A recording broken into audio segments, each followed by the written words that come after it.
감사합니다. 앞뒤 좌우에 계신 우리 성도님들과 함께 또 인사하겠습니다. 사랑합니다. 축복합니다.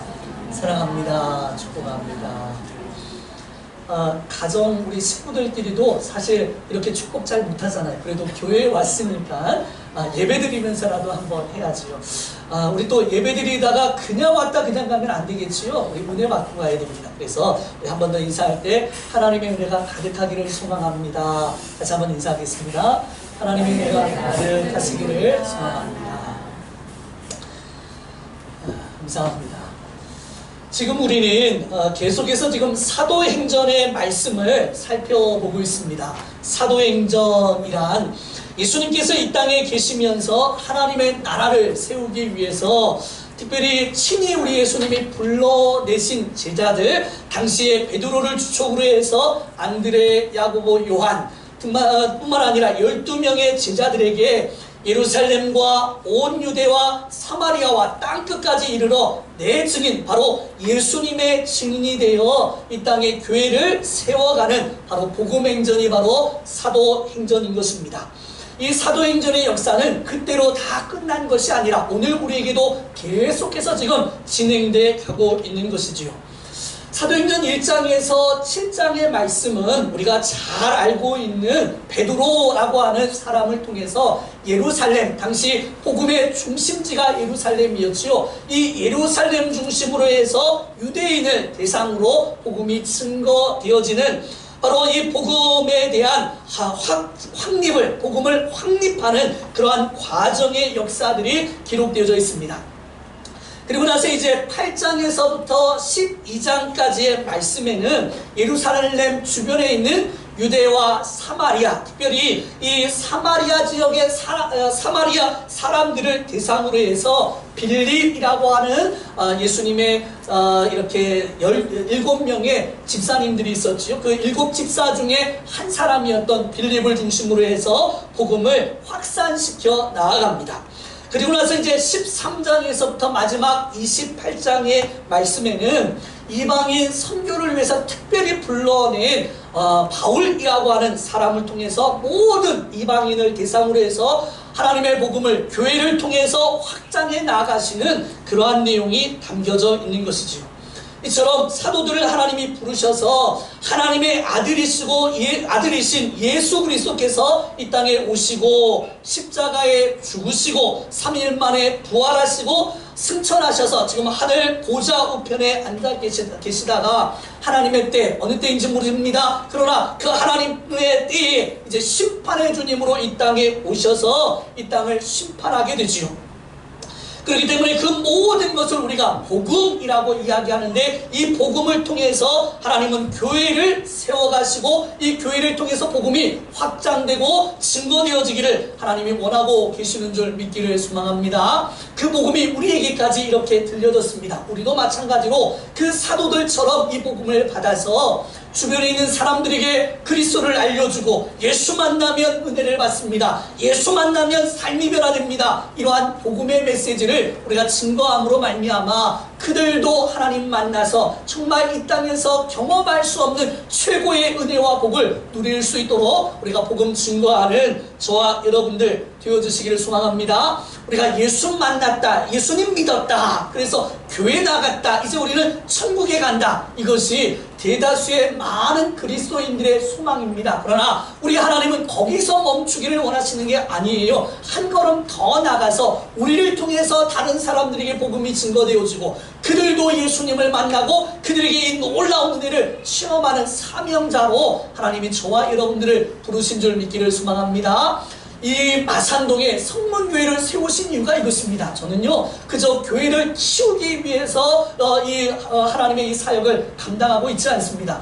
하나님이 가장 원하시는 건 예수 만나기를 원하시고 그들에게 이런 놀라운 은혜를 증거하기를 원하셔서 교회를 세웠기 때문에 이 복음 증거하는 일에 우리 모든 성도님들이 마음을 같이 하고 이 사역에 동참해 주시면 대단히 감사하겠습니다. 자, 이런 지금 이 복음에 확장되어지는 과정 가운데 우리 지난 시간에 가이사랴라고 하는 곳, 우리 이스라엘로 보면 아마 이 중심지에서 이제 해변 쪽으로 흘러가는, 해변 쪽에 있는 그런 지역이지요.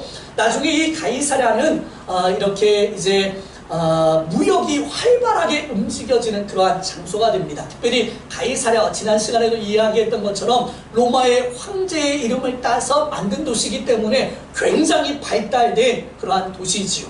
이 도시에 로마의 군대가 주둔하고 있었습니다. 그 로마 군대가 4개의 군대 중에 3개의 부대의 경우에는 로마 사람과 다른 지역 사람들이 혼합해서 있었다고 하면, 딱 하나 이달리아라고 하는 부대는 오직 로마 사람들만 주둔하고 있는, 로마인들만 모여있는 그러한 부대였습니다. 그런데 이 부대에 고넬료라고 하는 백부장이 있었는데, 그가 하나님을 알고 하나님을 만나고 또 하나님 앞에 기도할 때 특별히 하나님의 이 환상을 보게 되어지는 놀라운 사건을 우리가 보게 되었지요. 고넬료 이방 사람입니다. 로마 사람인 거예요. 그런데도 불구하고 그가 기도했고 이러한 은혜를 받았다. 어떻게 그럴 수가 있었느냐, 우리가 지난 시간에 살펴본 것처럼 그는 경건한 사람이었다라고 이야기하고 그 한 사람을 통해서 온 가족이 하나님을 경외했다 그랬습니다. 또 주변 많은 사람들에게 구제 일을 열심히 한 거예요. 그래서 당시 이 가나안 땅에 있는 사람들이 이 고넬료를 굉장히 좋아하고 높이 칭송을 하는 그러한 모습도 보게 됩니다. 뿐만 아니라 그는 기도하는 사람이었습니다. 하나님 앞에 먼저 묻고 하나님의 뜻을 구하는 그러한 사람이었다라고 하는 것이죠. 그런 그가 기도할 때에 하나님의 사자가 그에게 찾아가서 이렇게 말하지요. 내 기도와 구제가 하나님 앞에 상달되어 기억되신 바 되었다. 하나님이 다 받으셨다 이 말입니다. 기억하셨다 이렇게까지 말씀합니다. 그러면서 이야기하기를 너는 욥바로 가서 베드로라 하는 당시 수제자, 예수님의 수제자지요. 그를 초청해서 오게 해라 이렇게 이야기하고, 고넬료는 그 말씀에 순종해서 자신의 하인 2사람과 정말 특별히 경건하게 하나님을 섬겼던 부하 중에 한 사람을 보내어서 바로 이 욥바에서 베드로를 초청하러 나아가는 그러한 내용이 우리 지난 시간에 살펴본 내용입니다. 자, 이어진 오늘 본문에 보니까 이 욥바의 베드로 지금 무엇하고 있느냐, 오늘 말씀에 이 지금 고넬료가 보낸 사람들이 오고 있는 와중에 베드로는 하나님 앞에 기도하는 것입니다. 간절히 하나님 앞에 기도할 때에 하나님께서 그를 찾아오셔서 환상 중에 말씀해 주고 있는 것이지요. 고넬료의 사건과 베드로의 사건은 연관성이 없는 사건이 아닙니다. 두 사건은 관계가 있는 그런 사건이죠. 그래서 우리가 이런 환상을 향해서 이중 환상이다 이렇게 이야기합니다. 하나님이 한 사람에게만 환상을 주시는 것이 아니라 또 그 환상에 관계된 어떤 사람에게도 환상을 보이셔서 2사람이 함께 이 하나님의 은혜를 체험하도록 하시는 그런 거지요. 앞서서 우리가 이러한 환상, 이중 환상을 경험한 적이 한 번이 있었지요. 바울이라고 하는 사울이 예수 믿는 사람을 죽이기 위해서 다메섹으로 나아갑니다. 그때 갑자기 하나님이 강력한 빛을 통하여서 그를 부르십니다. 사울아 사울아 어찌하여 내가 나를 핍박하느냐 이렇게 말씀하지요. 하나님을 만나는 그런 장면 가운데 또 한 사람 아나니아라고 하는 선지자에게 하나님이 사인을, 환상을 보여주시면서 이 사울이라고 하는 바울을 내가 이방인의 이방인을 위한 이렇게 복음 전하는 일꾼으로 세우기 위해서 하나님이 준비해 놓으셨다. 그를 만나라. 이렇게 2가지 환상을 같이 보여주시면서 그들이 만나는 그런 장면이 있었던 것입니다. 어찌됐든 오늘 이 이중 환상, 2번째 환상인 베드로에게 허락된 환상을 우리가 잠시 살펴보면서 이 본문의 말씀을 통해서 베드로야 일어나 잡아먹으라 라고 하는 제목으로 함께 은혜를 나누기를 소망합니다. 한번 따라서 하실까요? 베드로야 일어나 잡아먹으라. 한 번 더요. 시작. 베드로야 일어나 잡아먹으라. 아멘. 그렇습니다. 베드로에게 환상 중에 이렇게 명령하시는 말씀이죠. 자, 우리 말씀을 좀 읽어가면서 그 말씀의 의미들을 잘 풀어가는 그런 시간을 갖기를 소망합니다. 자, 9절 말씀입니다. 한번 같이 읽도록 하겠습니다. 9절 시작. 이튿날 그들이 길을 가다가 그 성에 가까이 갔을 그때에 베드로가 기도하려고 지붕에 올라가니 그 시각은 제6시더라. 아멘. 고넬료가 지금 이제 환상을 이미 봤지요. 그리고 나서 즉시로 즉각적으로 두 명의 이렇게 하인들 그리고 경건한 부하 한 사람에게 이 가이사라에서 출발해서 이 욥바라고 하는 곳으로 보내게 되어집니다. 이 가이사라에서 욥바까지 거리가 약 한 50km 정도 되어요.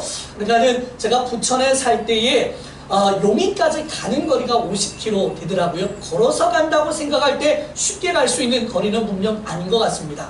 말을 타고 갔는지 어땠는지 잘 모르겠어요. 그런데 오늘 성경에 보니까는 하루가 지나서, 나는 당시에 고넬료가 이 하나님의 메시지를 받을 때가 오후 3시 정도 되었습니다. 그러니까 오후 3시가 지나서 출발해가지고 베드로가 지금 기도하는 시간이 12시 정도가 되는데 이 정도쯤에 욥바에 도착했다. 이렇게 오늘 성경이 이야기하는 거예요. 이 지금 세 사람은 어떻게든 고넬료에게 하나님이 허락하셨던 그 환상을 그대로 이루기 위하여서 나름 최선을 다해서 욥바에 베드로를 만나기 위해서 지금 가고 있는 그러한 모습인 것입니다. 자, 그때에 베드로가 무엇하고 있습니까? 하나님 앞에 기도했다. 지붕으로 올라가서 하나님 앞에 기도했는데 그 시간이 제6시다. 이렇게 말하죠. 지금 이 이스라엘이 갖고 있는 시간과 우리가 갖고 있는 시간은 더하기 6시간을 하면 맞게 됩니다. 그래서 6시간이니까는 더하기 6시간을 하면 12시지요. 그래서 정오쯤 되어졌다라고 하는 것이죠. 이스라엘 백성, 특별히 유대인들은 하루에 3번씩 하나님 앞에 기도하는 시간이 있었습니다. 아침에 또 점심에 저녁 시간에 이렇게 기도를 하는 거예요. 베드로가 지금 그 시간에 맞추어서 기도를 했는지 아니면 베드로는 하나님의 은혜가 충만했던 사람이기 때문에 하나님이 감동을 주시면 그 자리에서 또 기도했는지 잘 모르겠습니다. 어찌됐든 기도하던 사람 베드로가 하나님 앞에 그때 기도했다. 그러니까 하나님이 한쪽에서는 욥바로 오게 하시고 또 한쪽에서는 마침 그 시간에 기도함으로 말미암아 하나님의 일들이 이루어지도록 섭리하고 계시는 그런 하나님의 놀라운 역사를 우리가 보게 되는 것이죠. 자, 우리 잘 기억하셔야 됩니다. 기도하는 것은요, 우리가 지난 시간에도 강조했습니다. 기도는 계속해서 강조해도 부족함이 없는 것이지요. 예수님이 어떻게 기도하십니까? 습관을 따라서, 습관을 쫓아서 기도했다. 그렇게 말씀합니다. 그 예수님의 뒤를 따라서 늘 함께했던 베드로도 과거에는 기도하는 사람이 아니었지만 이제 성령의 충만함을 받은 이후에 이 베드로는 기도하는 사람이 되어진 거예요. 당시 정한 장소에서 정한 시간에 기도하는 것 굉장히 중요합니다. 사랑하는 성도 여러분, 우리가 무시로 기도하는 건 참 필요합니다. 언제든지 기도해야 됩니다. 그러나 하나님과 시간을 정해놓고 기도하는 것 굉장히 그 시간이 복된 시간입니다. 우리 새벽에 한다. 왜 그렇습니까? 우리가 사람을 만나기 전에 누군가와 무슨 이야기를 하기 전에 먼저 하나님 말씀을 듣고 그 말씀을 붙들고 내가 그대로 살겠습니다. 이런 결단을 가지고 기도하는 거예요. 그래서 새벽 기도가 너무너무 귀한 시간입니다. 저녁에 모든 일을 다 마치고 지나온 시간을 되돌아보니까 은혜 아닌 게 하나도 없는 거지요. 그러니까 하나님 감사합니다. 나의 뜻대로 되지 않게 하시고 하나님의 뜻대로 되게 하신 것 감사합니다 하고 마무리하면서 하나님 앞에 기도하는 것 너무나 귀한 시간입니다. 여러분들이 또 나는 특별히 어떤 시간이 기도하기에 참 좋다. 저 같은 경우에 과거에 학교에서 이제 공부하고 끝나고 오면 저녁 한 10시, 9시 반, 10시 이렇게 됩니다. 그럼 9시 반, 10시가 얼마나 기도하기 좋은지 몰라요. 기도를 시작하면 학생 때임에도 불구하고 1시간, 2시간이 그냥 지나갑니다. 그 정도로 기도하는 시간이 길기도 했고 또 힘들었으면 기도했겠습니까? 그냥 그 기도 시간이 너무 좋은 거예요. 그런데 그때만큼 제가 은혜 받은 적이 없습니다. 지금도 기도하지만 그때 생각해보면 비교가 안 되는 거예요. 사랑하는 성도 여러분, 하나님 그에게 정한 시간에 정한 장소에서 기도할 수 있기를 소망합니다. 만약에 그것이 안 된다 그러면 무시로 기도하셔야 되고, 그러나 기도하는 것을 쉬는 그런 어리석은 일을 우리가 행하지 않기를 소망합니다. 사무엘이 이런 이야기를 하지요. 기도를 쉬는 죄를 여호와 앞에서 결단코 범하지 아니하고, 그렇게 말합니다. 기도를 쉬는 게 뭐라고 말하는 거예요? 죄라고 말하는 거예요. 왜 죄입니까? 하나님과 우리가 날마다 대화하면서 우리는 하나님의 뜻을 쫓아가야 되는데 기도 안 하면 하나님의 뜻을 쫓아가지 않게 되고 내 생각, 내 방법, 내 뜻대로 살게 되는 그러한 것입니다. 그렇기 때문에 기도하지 않는 게 죄가 되는 거예요. 사랑하는 성도 여러분, 이 역사 가운데 유명한 사람들, 우리가 유명한 사람 되기를 위해서가 아니라 그 모든 사람들은 기도하는 사람들이었습니다. 그렇다고 하면 하나님 오늘 우리를 통해서 하나님의 역사를 진행하기를 소망하는데 우리가 기도하지 아니하니까 그 뜻을 알지 못하고 다른 곁길로 가고 있지는 않으냐 생각해 보시고 기도하는 저와 여러분 되시기를 소망합니다. 아멘. 그냥 말로만 아멘 하지 마시고 진짜로 그러기를 소망합니다. 자, 그런 의미에서 우리 좌우 성도님들에게 기도하십시다. 우리 한번 인사하겠습니다. 기도하십시다 하니까 목소리가 작아지셨어요. 자, 어떤 분이 이런 이야기를 했다고 해요. 누가 새벽 예배를 만들어서 이렇게 힘들게 하냐고. 자, 새벽 예배 만드신 분이 누구예요? 예수님입니다. 예수님이 새벽에 기도하신 거예요. 그래서 예수님께서도 새벽에 기도하셨다. 생각해 보세요. 하나님이시잖아요. 하나님께서 굳이 기도 안 해도 되잖아요. 그럼에도 불구하고 우리 하나님이 새벽에 일어나서 기도했고 또 예수님 십자가 지실 때 땀방울이 핏방울이 되도록 정말 열심히 기도를 하셨던 것입니다. 그 정도로 기도하신 이유가 뭐겠어요? 우리에게 너희들도 기도해라. 이렇게 기도하지 않고서는 이 땅을 살아갈 수 없다. 이것을 우리에게 보여주기 위해서 기도하시는 거예요. 참 어떤 면에서 보면 기도 안 하시는 분들은 무슨 배를 의지하고 기도를 안 하시는지 자 없으신 분들은 기도하셔야 됩니다. 아멘. 자, 그렇습니다. 10절과 11절 우리 같이 한번 두 절 또 읽어보게 되겠습니다. 시작. 그가 시장하여 먹고자 하며 사람들이 준비할 때에 황홀할 중에 하늘이 열리며 한 그릇이 내려오는 것을 보니 큰 보자기 같고 내 귀를 메어 땅에 들이웠더라. 아멘.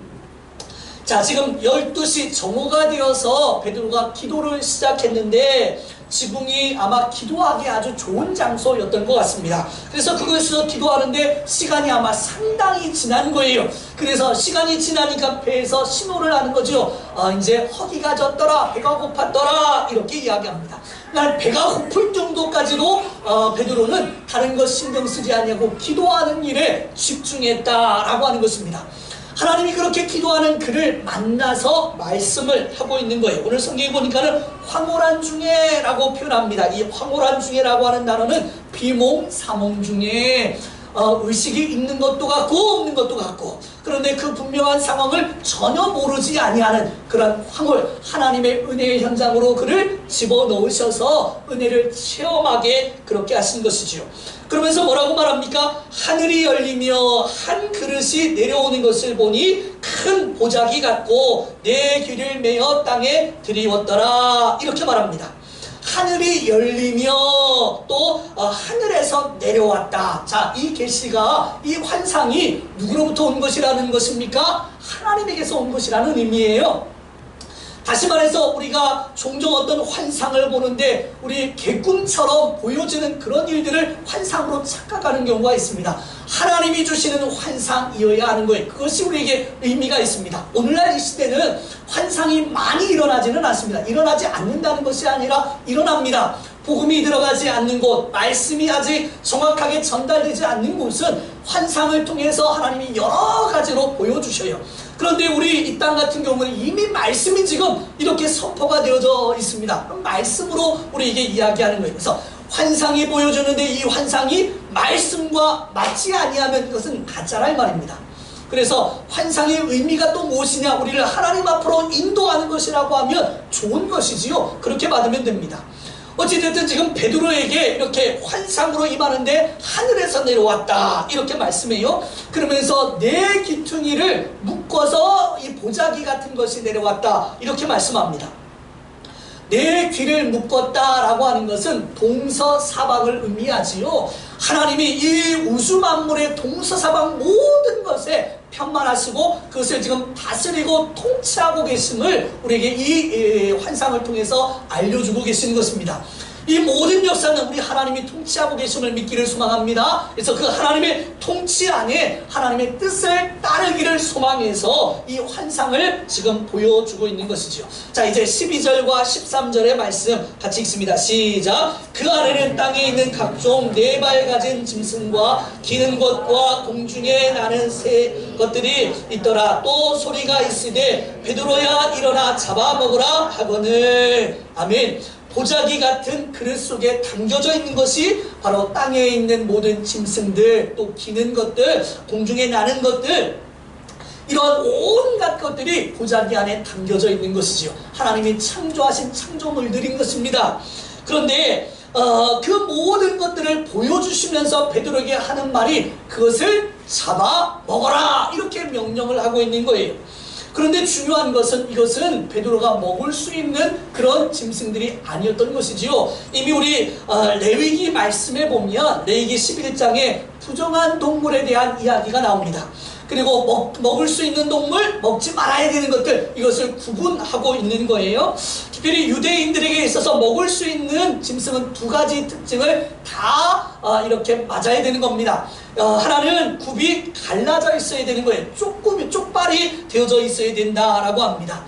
그리고 또 그 짐승들 가운데 색임질을 하는 그런 짐승이어야 한다 이렇게 이야기하죠. 둘 중에 만약 하나라도 이렇게 맞지 아니하면 먹을 수 없는 것이다 이렇게 말합니다. 거기에 맞는 짐승이 무엇이냐? 소, 양, 염소, 사슴, 노루 뭐 이런 종류의 짐승들이었던 거지요. 그것들은 먹을 수 있습니다. 그러나 그러지 아니하는 토끼, 돼지 이런 것은 먹을 수 없는 그런 짐승들인 것이지요. 물고기의 경우에도 두 가지의 특징을 가지고 있어야 되는데 지느러미가 있어야 되고 또 비닐이 있어야 된다. 지느러미와 비닐이 있는 것만 먹지 그러지 않는 것은 부정한 것이니까 먹지 말아라 이렇게 말씀하고 있는 겁니다.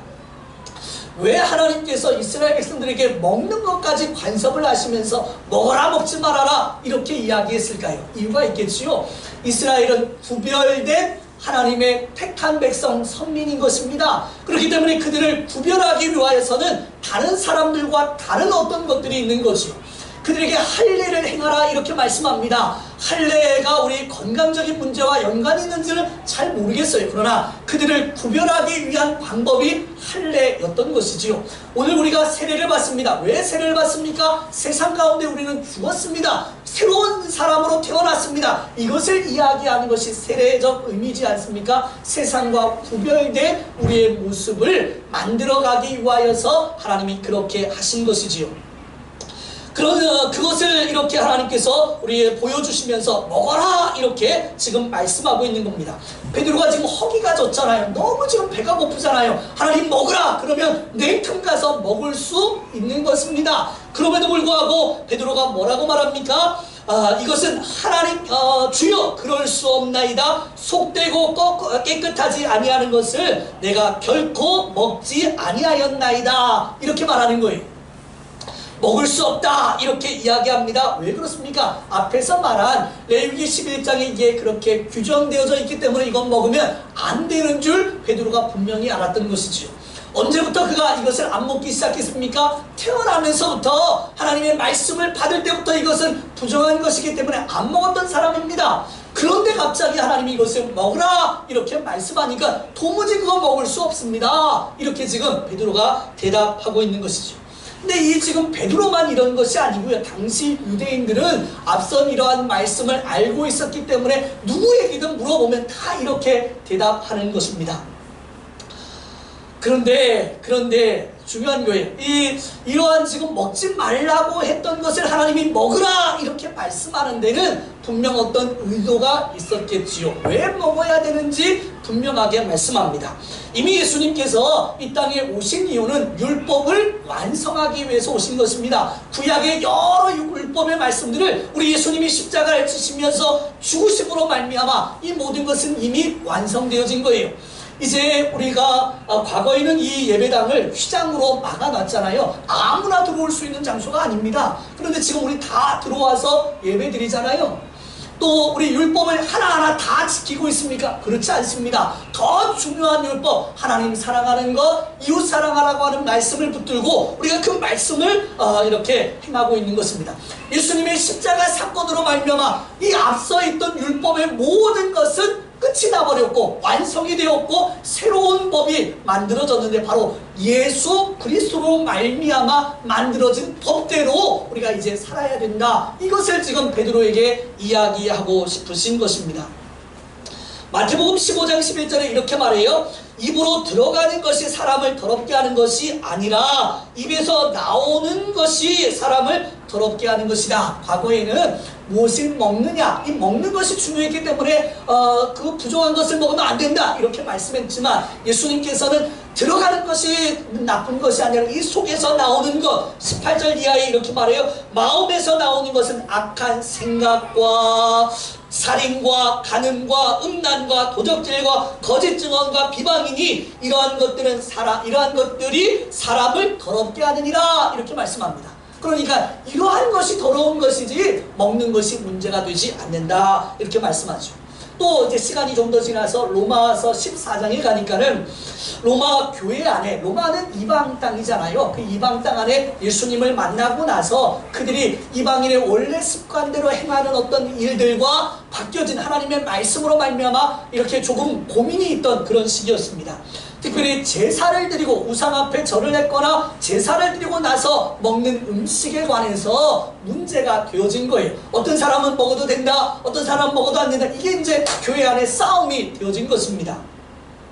이 말씀에 대해서 바울이 이렇게 말해요. 14장 14절에 무엇이든지 스스로 속된 것이 없으되 다만 속되게 여기는 그 사람에게 속되니라. 그러니까 음식물이 들어감으로 말미암아 우리를 속되게 하고 더럽게 하는 것이 아니고 우리가 제사한 음식이라 할지라도 그 안에 있는 어떤 사람도 문제가 되지 않는다고 하면 음식이라고 볼 때는 그것은 먹어도 되는 것이라 이 말입니다.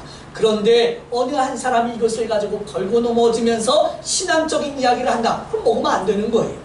신앙적인 면과 음식의 면을 우리가 구분해서 살필 수 있는 그런 지혜가 있어야 되는 줄 믿습니다.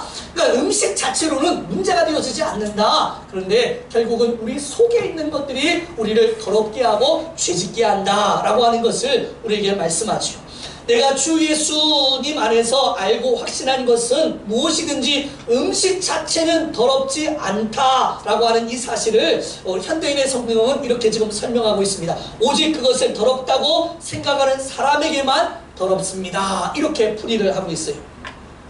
사실 지금 이 베드로는 이 내용까지, 그러니까는 이전에 예수님이 오셔서 이 모든 것을 이루셨는데 결국 이 먹는 문제까지 해결하신 것에 대해서 베드로는 알지 못하고 있었고, 단순히 이것은 먹는 문제에만 이렇게 담겨져 있는 것이 아니라 그 이상의 문제, 모든 사람의 문제, 과거에는 선민 이스라엘 백성들만 하나님의 택한 백성이라 이렇게 이야기해서 그들만 복음을 붙들고 그 복음 안에서 살아갔지만 이제는 그 안에 있는 이 땅에 사는 모든 사람들이 다 예수를 만날 수 있고 예수님 앞에 나올 수 있는 그런 사람이 되어진 것을 오늘 이 본문이 이야기해 주고 있는 것입니다.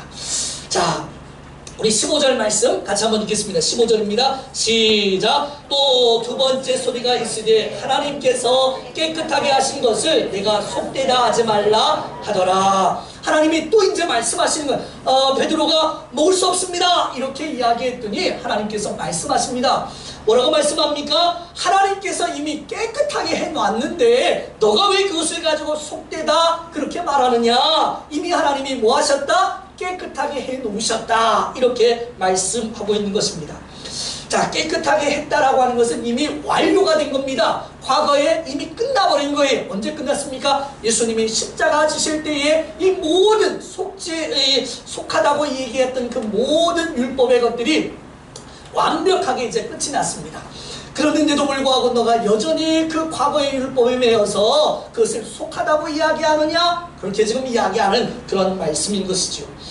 고린도전서 15장 22절에 이런 말씀이 있어요. 아담 안에서 모든 사람이 죽은 것 같이 아담이 선악과 선악을 알게 하는 나무의 실과를 먹음으로 말미암아 이 땅 우리에게 뭐가 찾아옵니까? 죽음이 찾아와 사망이 찾아왔습니다. 그래서 모든 인생 아담은 태어나면서부터 죄인이 되어져 버렸지요. 그러니까 아담 때문에 아담으로 말미암아 되어진 일들입니다.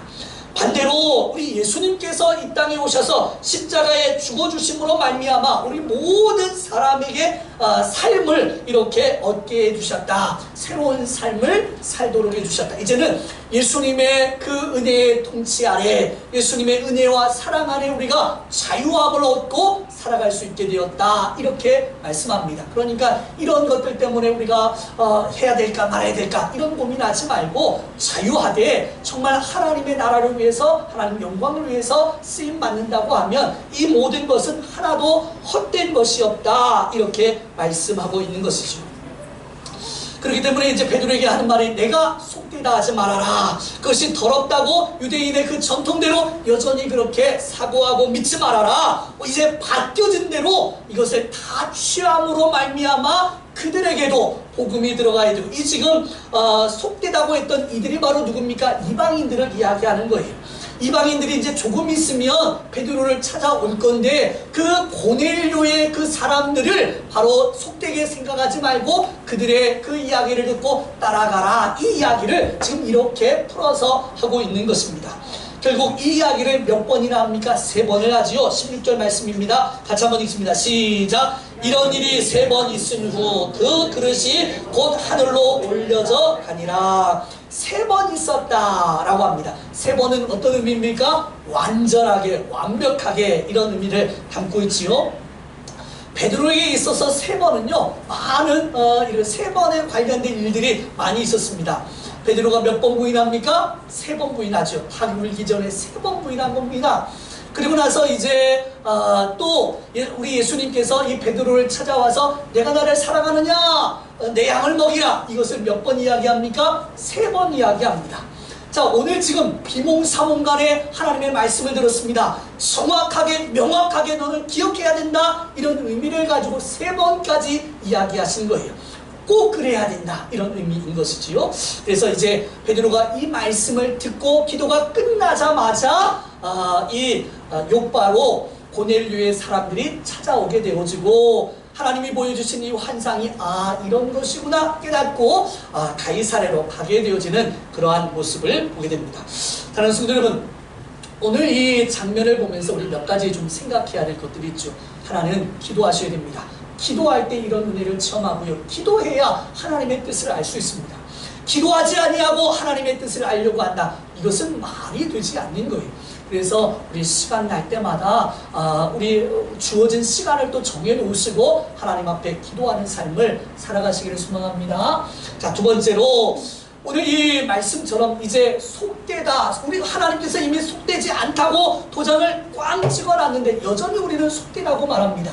그래서 때때로 우리가 복음 전하려고 하다가 보면 저 사람은 이런저런 그런 것 때문에 복음 전할 수 없어. 이렇게 우리가 아예 막아버리는 거예요. 그러면서 복음을 안 전합니다. 하나님이 이미 속되지 않다라고 선포를 하셨는데 우리 스스로가 그들을 바라보면서 속되다 이야기하고 있는 것이지요. 아니라 이 말입니다. 이미 그를 하나님이 속되지 않게 해놓으신 줄 믿고 우리가 그들에게 복음을 전해야 됩니다. 생각해 보세요. 여러분, 우리는 속되지 않았습니까? 우리는 깨끗했나요? 우리가 교회 나올 때 우리의 몸, 우리의 상태가 완전히 막 천사와 같이 이랬었습니까? 아니지요.